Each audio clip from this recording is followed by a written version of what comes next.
Hello there. Presented by the Atlas Strength Shop. This is the Atlas Nerds in Iron podcast.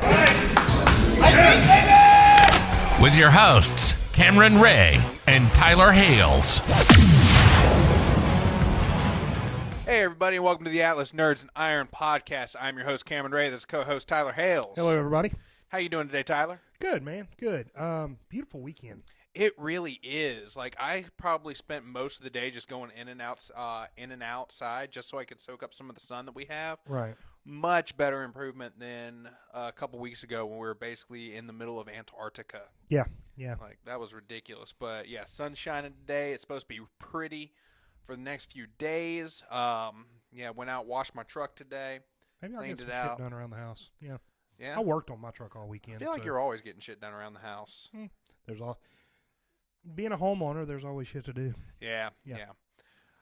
So you finally got your truck fixed, though. Yeah, we're rolling.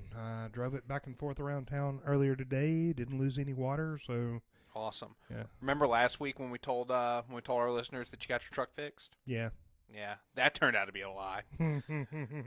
But yeah, we should be good to go now. So what are we drinking today, Tyler? I've never had one of these. So it is a Louisiana exclusive, Abita Brewing the Boot.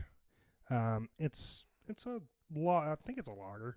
All I know is I've drank them before, and they're really tasty. And local beer, man, local beer.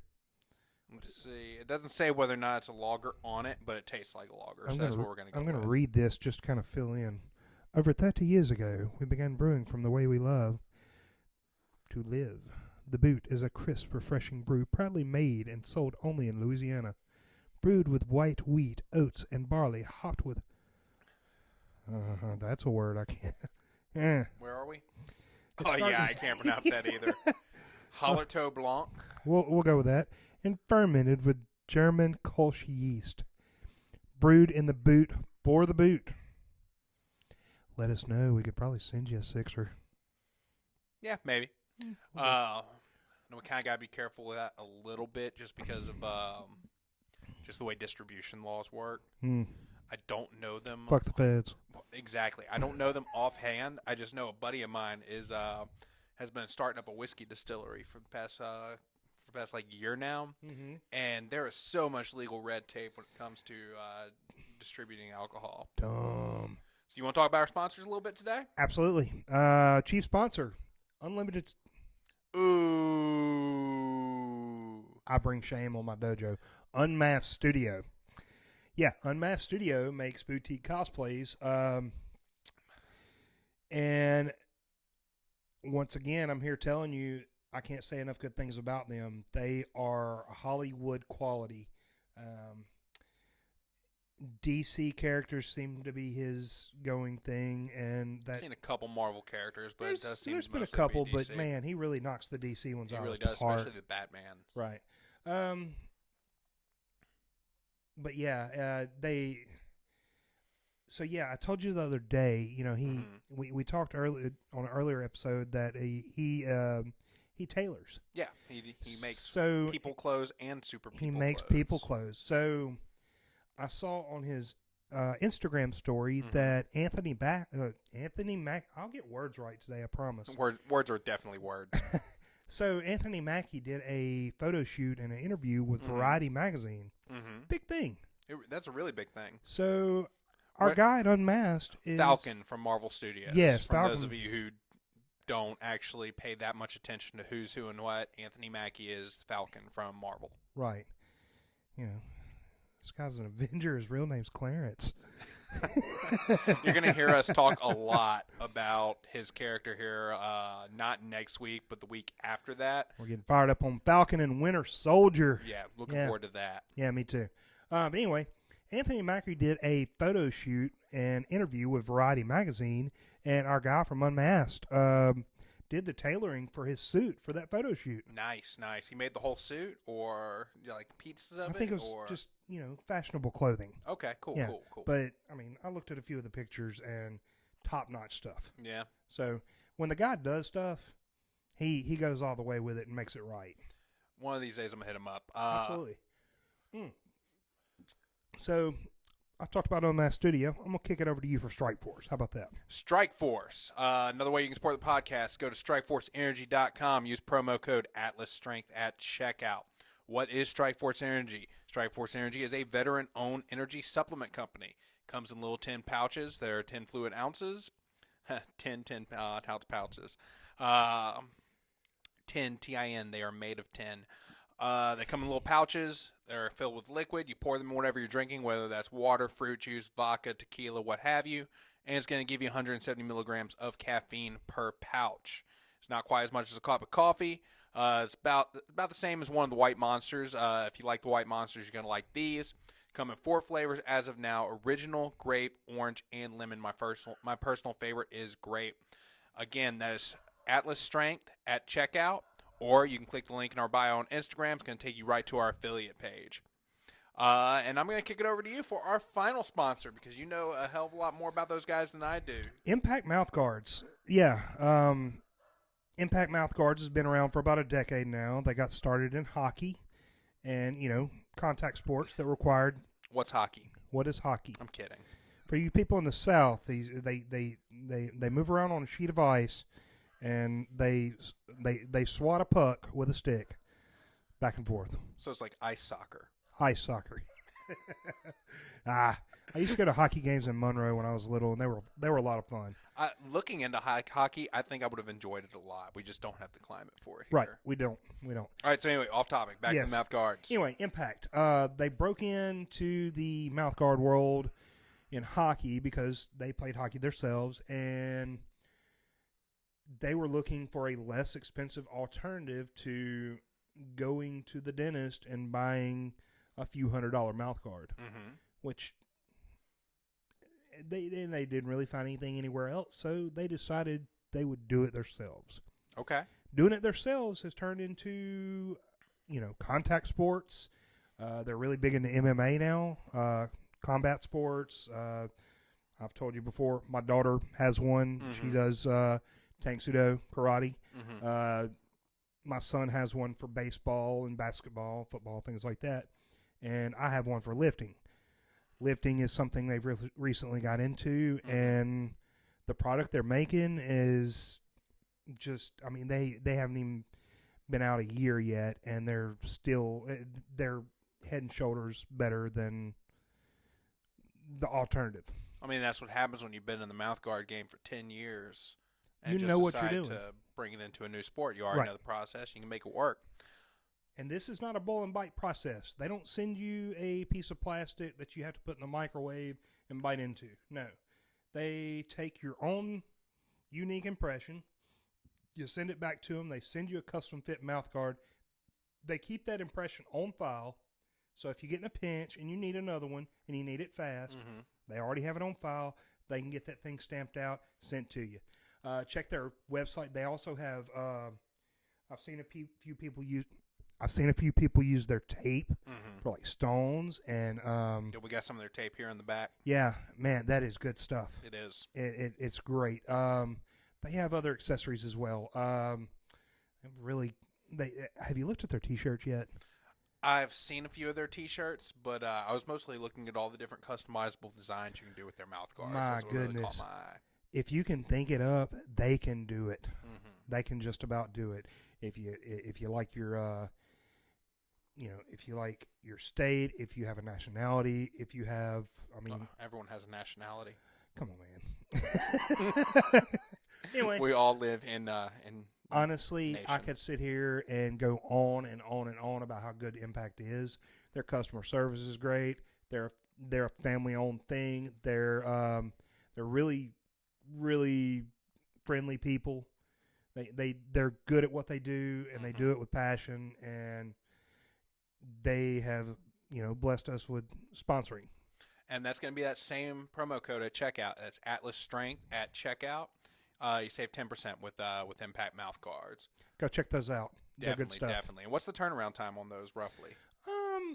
I think mine turned around in maybe a week and a half, 2 weeks. I think that's about. They send you the impression kit. You bite down. You do the impression. You send it back to them, and then about a week later I hear it. I hear him barking. Yeah. I wasn't even paying attention to him. So, But so just kind of related to something that our listeners are already probably familiar with. Would you say they're just as customizable as like a Pioneer lifting belt, but you get it in about an eighth of the time? I would say so. Yes. Awesome. Yes. I mean, if you're comparing Impact to a Pioneer belt, yes, you're going to get the good customer service. You're going to get the customization. It is going to be a product tailored just to you. That is awesome. Yeah. Speaking of awesome, how about that season finale? Whew, that felt like I was watching a full-blown movie in 40 minutes. Yeah, right? I was really hoping for a longer episode, and there's definitely some things that really rubbed me the wrong way about the way they ended it all. But all in all, I had a great time finishing this series off. How about the most expensive boner joke ever? Yeah, right? Oh, my God. We'll get to that, though. Oh, yeah.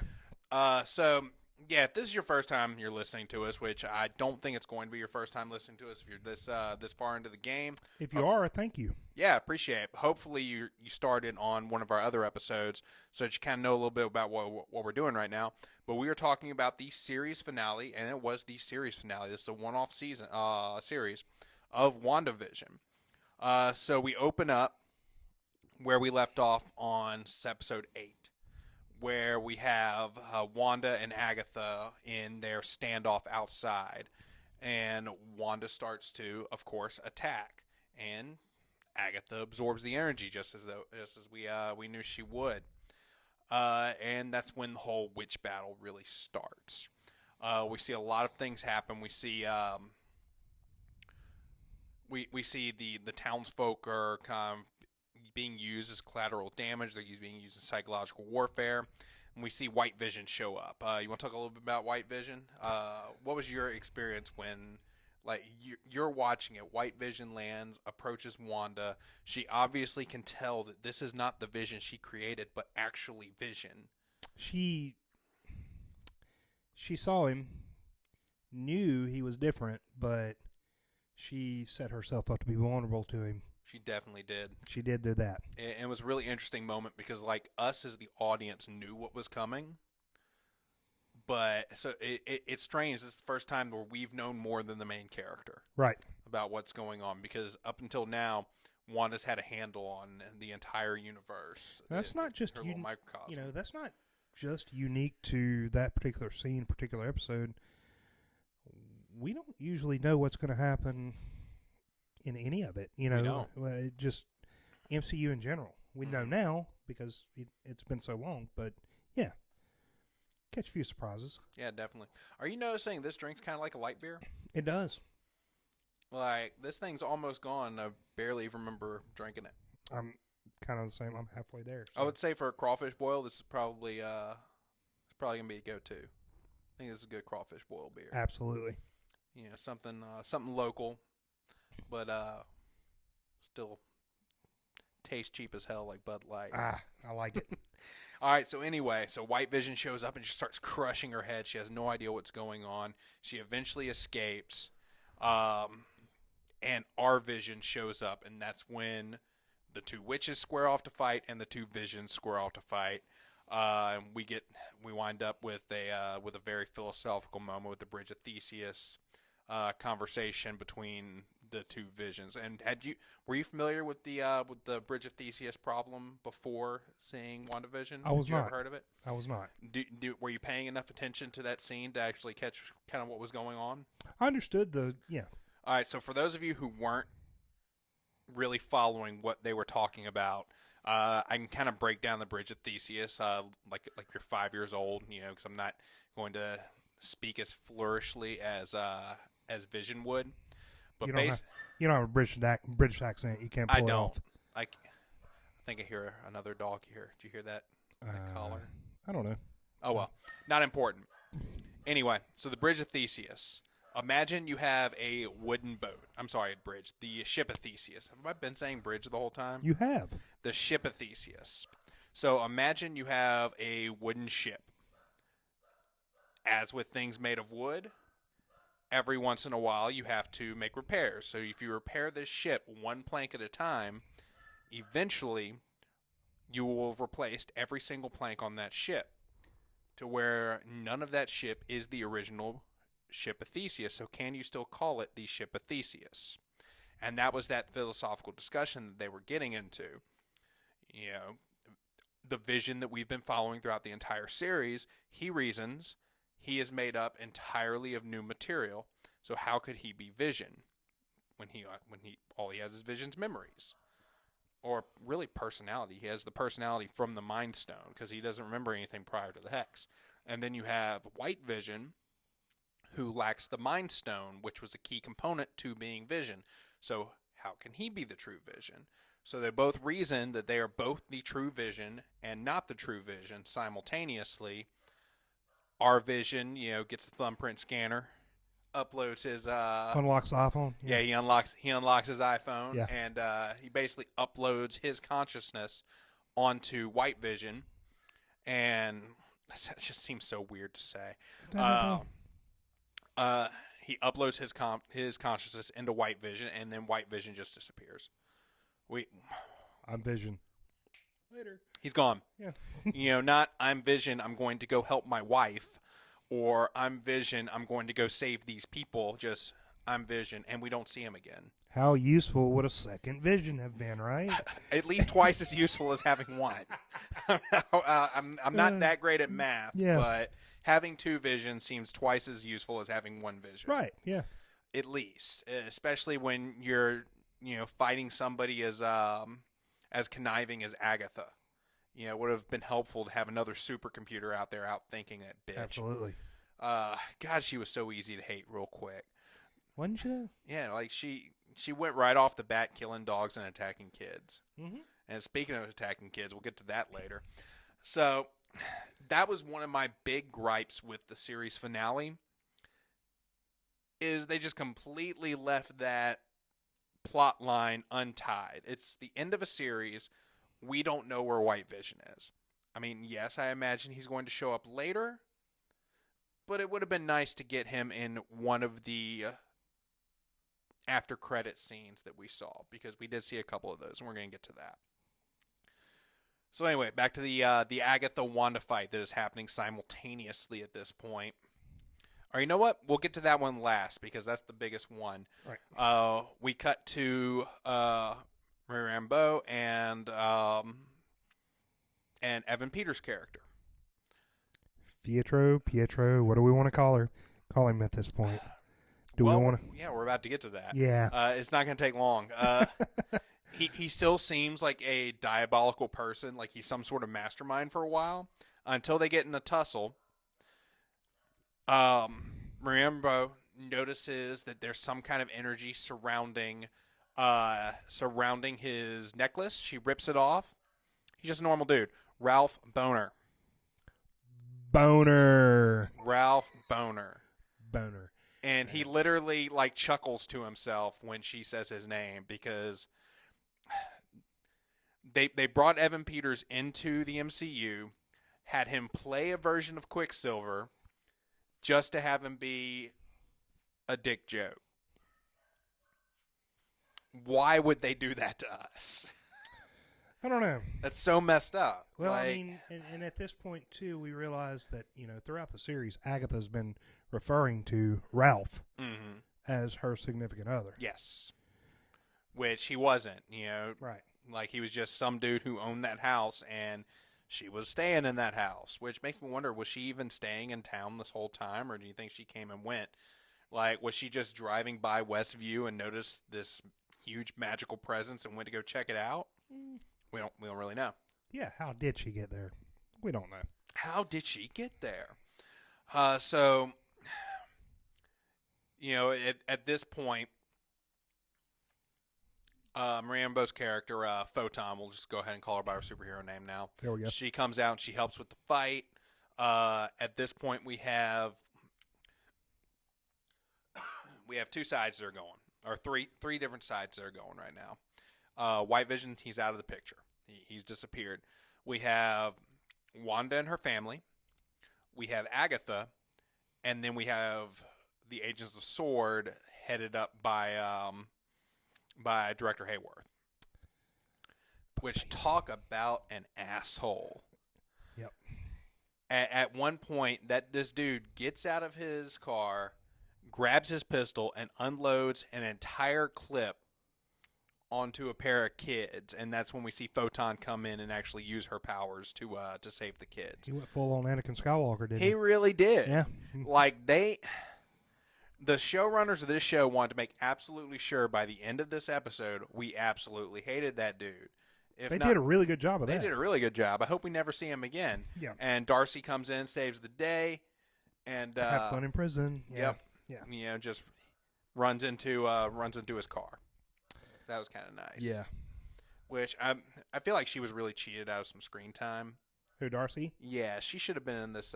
Over the past few episodes, honestly, I feel like, which it kind of picked up in the last episode, but I feel like Photon was too. Yes, definitely. I feel like she could have got a few more scenes. Well, I think they were just introducing her character for Scarlet Witch 2. Not Scarlet Witch 2, for Captain Marvel 2. Cool. I feel like that was the only purpose for her being there. But coming back to Darcy, she gets sucked into the Hex for what? What does she really accomplish by coming into the Hex? Outside of T-Bone and Hayward, that's about it. All she did. Yeah. And she was comic relief. But she's so much more than that, though. She should be anyway. She should. Yeah. She should. And I imagine we're going to see a lot more of her in. We're probably going to see more of her in Captain Marvel 2, I'd imagine. And I'm sure we're going to see more of her in Thor: Love and Thunder. I can't imagine her not reprising her role in that. Right. Which I haven't gotten a chance to look at it yet, but apparently the first look for that has been released. Really? Yeah, I haven't sat down and looked at it yet, though. Partially because I'm not entirely sure if it has been released. I'm just kind of talking out of my ass because you know how YouTube is. Mm-hmm. You know, sometimes it'll be like, first look here, and then it's some lame fan-made thing. Fuck around and get rickrolled or something. Yeah. So anyway, at this point, it's kind of been narrowed down to the fight between Wanda and Agatha. Agatha keeps taking more and more of Wanda's powers. At one point, they do a flashback back to when Agatha was being burned at the stake. That's when all of her and like she brings Agatha's family back from the dead as kind of a second trial, and then they all turn on Wanda. And then they're out of the spell. She has her energy crown, which is foreshadowing for later on. Yeah. And at this point, Wanda's just like, you want my power, take it. And she just starts, which I had a feeling was going to be something like that, was going to wind up happening, similar to, for our Dragon Ball fans, the scene where Goku's fighting, I can't remember that character's name, but the dinosaur-looking dude from the Buu saga, where he just gives him all of his energy and he blows up. I figured it was going to, Tyler's nodding his head, he has no idea what I'm talking about. I have no idea. No idea. You're right.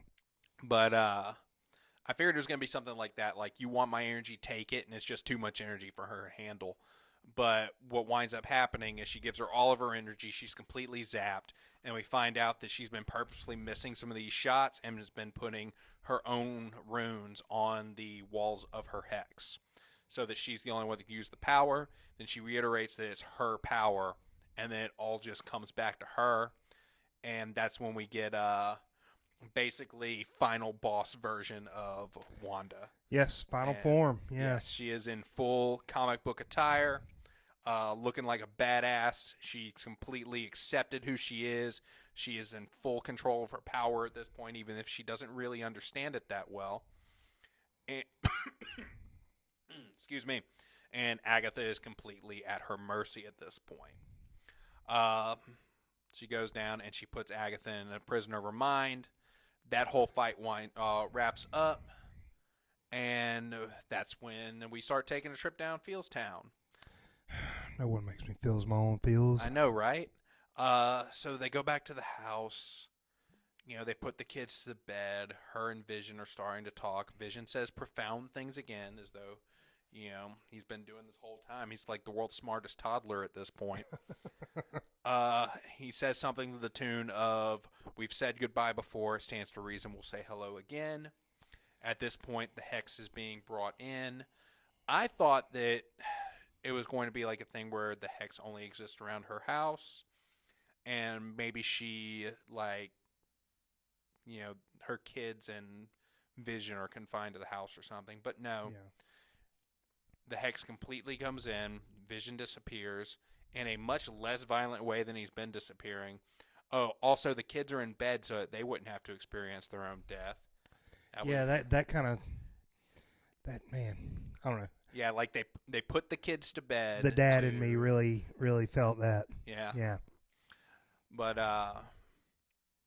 and when the Hex disappears, she's literally standing in the empty lot in the same spot wearing the same clothes as she was when this whole thing started for her.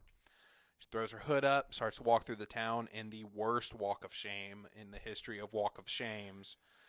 Townspeople don't understand. They're scared of her, rightfully so. She has this moment with Photon where Photon's like, I would have done the same thing had I had your power to see my mom again. She goes into her comic book version and flies off, leaving her car for some reason.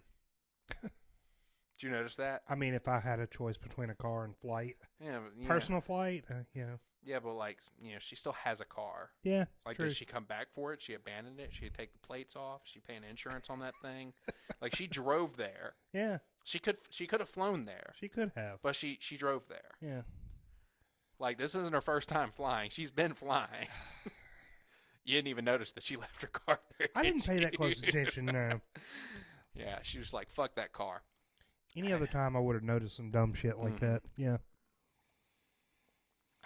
So anyway, that's the end of the show. We get our first post-credit scene where some mysterious agent, after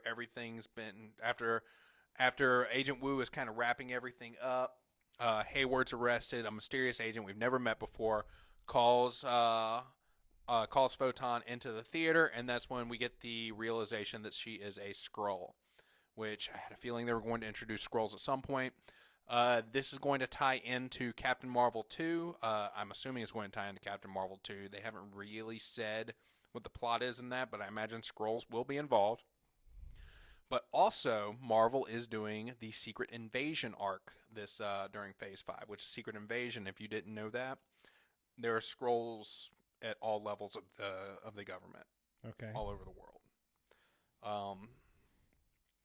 Essentially, do you remember? Wow, it's very X-Files-ish. I was gonna say, lizard overlord people. Pretty much, there are lizard overlords. Whoa. Yep, Hillary Clinton's a Skrull. Write that down. Anyway, just for the record, you didn't kill yourself tomorrow, right? No. Like, I don't even have the mobility in my shoulder to shoot myself in the back of the head. Oh my goodness. So yeah, if I ever die of suicide from a gunshot wound to the back of the head, I can't really get back there very well. All right, moving on. So the second post-credit scene, we actually go to the mountains. I know these mountains are significant to Wanda's story, but I don't remember the name of those mountains. But we're in a cabin. We see her drinking some tea on the front porch, and then it pans back, and she is in her full comic attire in astral projection form. Actually, I'm still unclear on which one of those was an astral projection.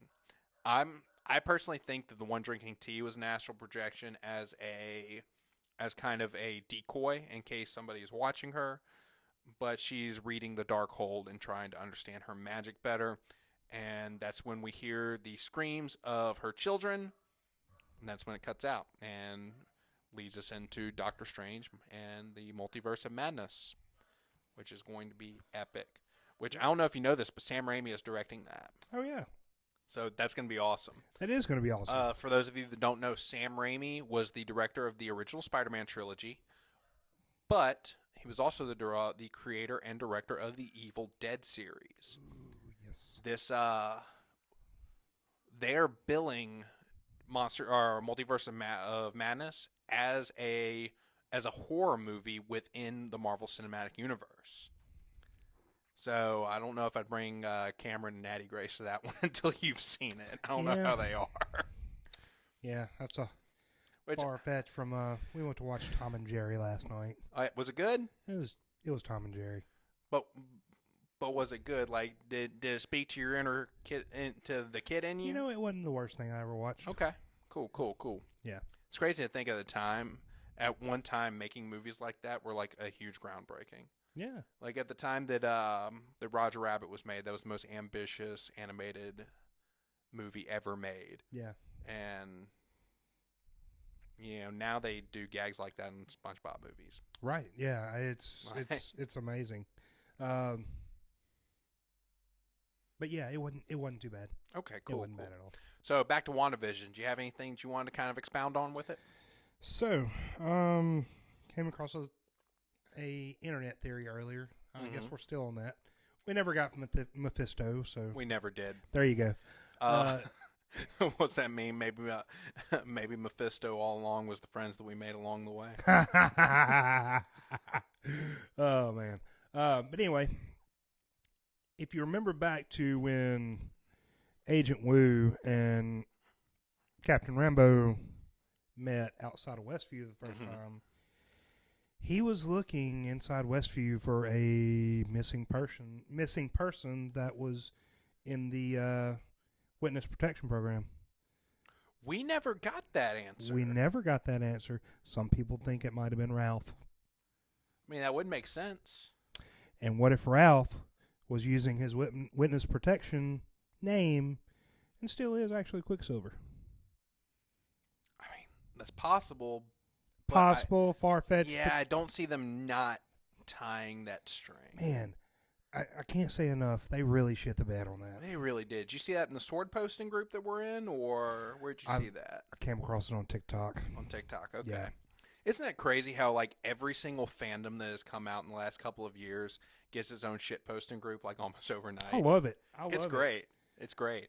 Like, you had Mandalorian bounty posting, WandaVision sword posting. Yeah. You've got one for you got one for just about any fandom you can think of. The Boys Vault posting, that was really good. Some great memes came out about that one. Oh yeah. And I like, you see a lot of them do crossover memes, and they're really good. Definitely. Trying to think of some of those other shit posting. I'm in like 4 or 5 for Always Sunny, and they're all really good. I'm not in any Always Sunny ones. Okay, well, I'll just be your meme dealer for Always Sunny memes. That works. Or you can add me to one of them. Yeah, sure. I can do That's that too. So what else you want to talk about today, Tyler? I don't know. Man, we really, that was just a great way. We still have some loose ends to tie up, but WandaVision was that was a good final episode. It really was. All in all, it was a good episode. Was it perfect? By no means, no. Has anybody got it perfect yet? Yes. Oh, okay. Well. Yes. Season 2 of The Mandalorian was perfect. Well, yeah. I'm yeah. That was the perfect ending for that season. Yeah. True. True. My inner 9-year-old is still excited. Oh, yeah. I might go and watch it right after this. I jumped up out of my seat whenever Luke came across. Like, as soon as you see that robot hand. Right, yeah. Anyway, let's talk about, and we're going to shoot from the hip here. Let's talk about people that are apprehensive on doing something in the fitness world, whether it be competing or, seeing a gym come across their timeline on Facebook or in an ad on Instagram and think, maybe it's not for me. I'd love to go try it one day, but I definitely have some thoughts on this, especially when it comes to the competing thing, because I see this mentality with like a lot of our area coaches where they don't let their athlete compete unless they think their athlete is going to win. It's an awful way to think about it. I 100% agree. Like, I understand the desire to win, but at the same time, we can't have a sport if almost everybody in the sport isn't a loser. True. Not a loser like you're a loser, but you can't all podium. And especially with the women, like we're having a very hard time growing the female weight classes in strongman in this state because none of the women want to compete when they don't know they're going to win. Like we see that a lot, and like I don't want to dime anybody out, but like we both know a coach that's holding one of his athletes back from competing in several shows because they're not ready to win that show. And my response to that is, if you're waiting for when you're ready to win, you're never going to be ready. No, definitely not. 'Cause one of the best ways to get better at competing is to compete. And all your competition isn't just sitting on their hands right now. They're all training too. Right. And let's think of an athlete that's on top of their sport, just like a major sport, like a football or baseball or basketball. Okay. Just throw one out there. Just off the top You're of asking the wrong guy, dude. Come on. At least say LeBron, right. LeBron James. All right, there we go. Okay. LeBron James came out of high school in 2003 as the top overall pick. Yes. So I remember that. I remember thinking how I was in the 9th grade when that happened. I remember thinking, oh, that's kind of weird. yeah. So what if LeBron James had waited and say, you know what? I'm just going to play a bunch of pickup games and wait a few years until I can go out there and win a championship. Never happened. You don't do that. Hell, we got a guy in the back right now. Well, not right this second, but at this gym, he's an Olympic weightlifter. He touched stones for the first time yesterday. Were you here for when they all started playing with stones? I'd already gone, but I know exactly who you're talking about. Luke loaded a 375-pound stone his first time ever touching stones. So I've been here for I've been in this sport almost 4 years now, and I've yet to load that 375 pounds. And he's not sure if he wants to compete. He's not sure if he wants to compete. He lapped 400. And it was. You don't know your own strength, man. Oh no, he knows, but I don't think he realized how far he could go. Like that dude could have his pro card in 2 years. Absolutely. And absolutely. That'd be cool having another pro in the state. Oh yeah. Awesome. The more the pros, the better. That's going to grow the sport. Definitely. The more people who are in the sport, the more competitions we can host, and yeah, it's just going to be great.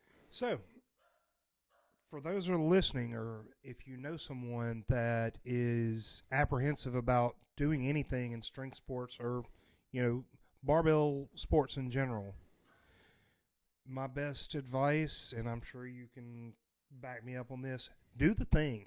Yes, definitely do the thing. I'm signed up for as a middleweight open Alabama Strongest on August 14th in Gulf Shores. I am not going to win. I'm competing open down there for the first time. I'm not going to win. You're competing against Colt. You are definitely not going to win. I'm definitely not going to win. However, you know what? I'm going to go down there. I'm going to be on the beach. Mm-hmm. I'm going to be around good people. I'm going to meet even more good people. Oh, yeah. It's good networking. It's friendships that you're going to make and keep for the rest of your life. Mm-hmm. It's a great atmosphere. There's nothing but good stuff that can come from. Definitely. Even if you go down there and have the worst day of your life. I mean, it's like my goal in August is to not zero anything and to at least look like I belong out there. Even if you don't, you get to benefit from all those cool things I just talked about. Mm-hmm. I mean, you're meeting people that you see some of the same people at different shows and stuff like that, and it's cool to have conversation. Hey, how you been? How's your mama and them and stuff like that, and that carries on, and that kind of stuff builds the sport. Definitely. Because Louisiana is still so young in this sport. Right. We're growing, but we are young. Absolutely. But yeah, go out there and fall flat on your face. I know one of the examples that sticks in my mind a lot is Rob Kearney. Mm-hmm. The guy has, I don't care if you say split jerking is a crime or anything like that. I'm not going He's to. got the strongest shoulders in the United States. Oh, yeah. By record. The man came in dead last on, I think, his first 8 shows. Mm-hmm. So, I mean, he stuck with it. He got better, and he did what he wanted to do. Yep. He, like you said, wanted to look like he belonged there. Yeah. And he certainly does. It's like, I don't know Rob Kearney, but I imagine when he, like, sets out his goals for the year, he knows his competition. He's not setting the goal to win World's Strongest Man, but he's probably setting the goal to look like he belongs at World's Strongest Man and to get a log world record. Right. He's trying to be the best Rob Kearney he can be. Definitely. And he definitely can be. He can definitely get that world law record. Absolutely. Absolutely. And you know, what if Rob Kearney or Eddie Hall or Hathor Bjornsson or Brian Shaw, Brian Shaw is almost 40 years old. He's still doing the damn thing. What if he would have waited till he's almost 40 years old to say, I'm ready? Speaking of Brian Shaw, and of Log Press Records, I don't know if you saw, but Zadrunas Taviscus is going to compete in the Shaw Classic this year. Yes, I did see that. That is going to be That's awesome. going to be exciting. Does Big Z still have it? I wonder if he's going to show up as Ripped Big Z or as Big Z. I don't know, man. I'm really curious about that because that dude's shredded right now. Man. Like, it took a lot of hard work for him to get that way. Like, is he going Ripped Big Z looks like a freaking T-800. Right. Oh, God, I would not want to fight him. How tall is Zadrunas, you know? I think he's like 6'4", 6'5". That's and he's short for the he's shorter out of the guys. He's short. He's definitely like, I'd say he's on average as far as height goes. Right. Well, you got to remember that the Brian Shaws and the Hathor Bjornssons, those are like anomalies. I know. You know, like 6'8" dudes are rare. I say that we got one that's been in this gym a couple of times. Yeah. God, I would pay for his moving expenses to move to Baton Rouge. Oh, man. Jesus. If you don't know who we're talking about this dude named Levi. Go to our YouTube channel, or if you're watching us on YouTube, just scroll down our channel a little bit. Watch the Downtown Throwdown video in Jackson, Mississippi, and you'll see a dude lifting what looks like a Barbie Jeep. No, that is a full-ass car. That dude is 6'8". Homie is strong. He is. Been seriously lifting for less than a year and has 700-pound deadlift. See, that guy's not waiting. Why should you? Yeah. Like, that dude has the potential to actually go to World's Strongest Man, but he's still competing now. And so what if you don't? Have a good time. Definitely. What else you want to expound on today? I don't know. That was kind of my soapbox for the day. That was your soapbox for the day? Yeah. Well, we're sitting around the 40-minute mark. You want to go ahead and take it home? Sure, let's take it home. Let's make this a short one for the fans. Okay. So, yeah, back to how you can support us. Go to Unmasked Studio on Instagram. Give them a follow. Go like all of his stuff. Go, right now, the algorithms are favoring saving things. So what I want you to do is I want you to pick your favorite cosplay that he does, save it to your inspiration folder, and go and look at it whenever you say, wow, I really want to cosplay. That's going to help this dude out. It's going to help him grow. Better yet, if you got some money lying around, you want to get you a cosplay, shoot him a message and say, hey, I want you to turn me into, whatever you want to cosplay as. What's his name? I can picture him in my head right now. The Mermaid Man from SpongeBob. Get him make you cosplay a Mermaid Man from SpongeBob. That'd be pretty cool. Oh, yeah. Another way you can support us, StrikeForceEnergy.com. Go to StrikeForceEnergy.com and get you some energy supplements. Use promo code AtlasStrength at checkout or click the link in our bio, and that's going to take you to our affiliate page. Speaking of promo codes, you can also go to Impact Mouth Guards. Impact Mouth Guards is a custom mouth guard. You can get stuff for if your teeth grind while you're sleeping. For sports, you can get powerlifting mouth guards, strongman their strength sports mouth guard is all under the powerlifting mouth guard banner, but it's a little bit thicker in the molars.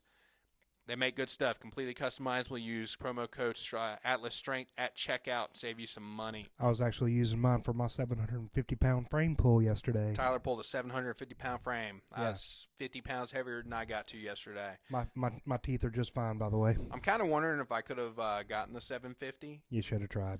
Oh, man. See, there you go. That's what I was talking about. You can't hold back. Sometimes it is important to leave some in the tank. I know. I'm just because I do have to train next week. True. I don't know about you, but I was wasted this morning. I'm wasted right now. Yeah. I got to 700, and my back is pretty stiff. In fact, whenever I get up to turn this camera off, assuming I remember to turn it on, that would suck, right? That but would. we are recording audio, though, so nevertheless, we'll have that. When I get up, turn that camera off, I'm going to look like the pedophile from Family Guy walking around. Popsicles? There's a dude that I serve with who has his voice down pat. Oh, boy. It is ridiculous. Another way you can support us, go to our website, get you some programming. Shoot me a message on Instagram, get you some programming. We will make you strong. If you are competing in a powerlifting or strongman competition coming up, you're not quite sure what you should be doing, message me. I'm going to let you know. We're going to figure it out. Speaking of which, wait, where was I going with that? I was about to go another direction with that, but now I don't. Competitions. Keep an eye out on our Facebook event page because pretty soon I will be making the page for the second annual Rougarou Classic, which is the strongman competition from United States Strongman that we host here every year. So keep an eye out for that. If you are in the Southeast United States, you want a chance to go in USS Nationals, might as well do it at our place. Got anything else to add, Tyler? I think that's going to be it. You really took it home good. Awesome. Well, now I kind of feel bad for not letting you talk. I'm good. We're just gonna crop Tyler out this episode. There you go. Yeah. We're gonna replace him with the giant penguin. Anyway, until next time, y'all have a good one. Thanks for listening.